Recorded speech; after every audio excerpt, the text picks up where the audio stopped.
And now we have our principal diplomatic correspondent, Siddhant Sibal, joining us live on the broadcast with more details. Siddhant, talk to us. What exactly are Army sources telling you at this point in time?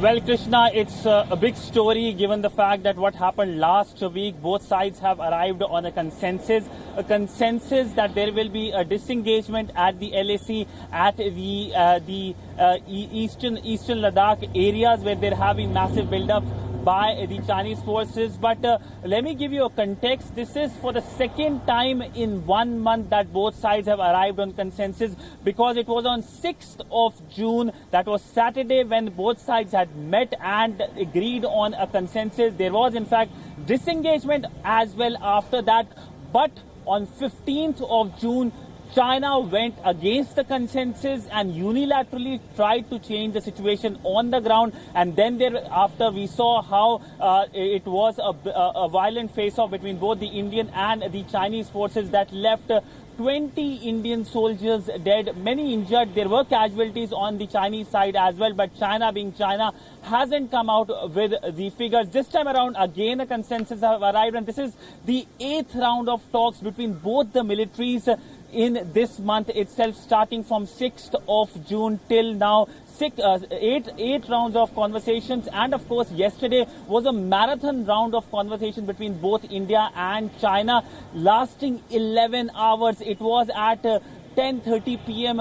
Late in the night that both sides agreed to go away and of course arrive at this consensus.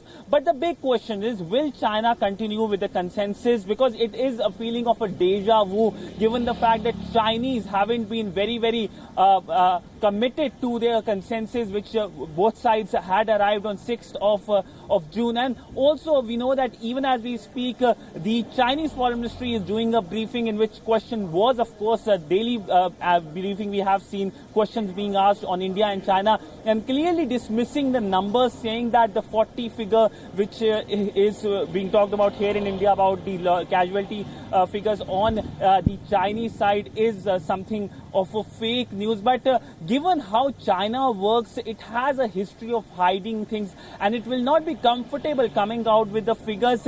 In fact, being a very closed society, we have seen censorship working over time to make sure that they do not know the Indian version of the incident.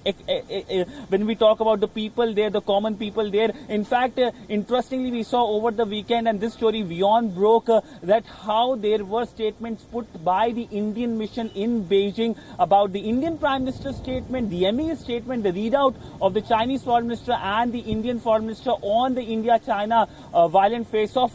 All of them were removed by a specific app called WeChat, which is a very popular app there, a communication app. In fact, their counterpart of Twitter also removed the statement. So this shows how censorship is working and how the Chinese are not keen that the Indian version is known to the people there. Unlike here, as we know how we are being bombarded here by the Chinese media, especially the Global Times. Siddhant Sibal, our principal diplomatic correspondent, joining us with that live update straight from India's capital, New Delhi. Thank you, Siddhant, for being with us here on the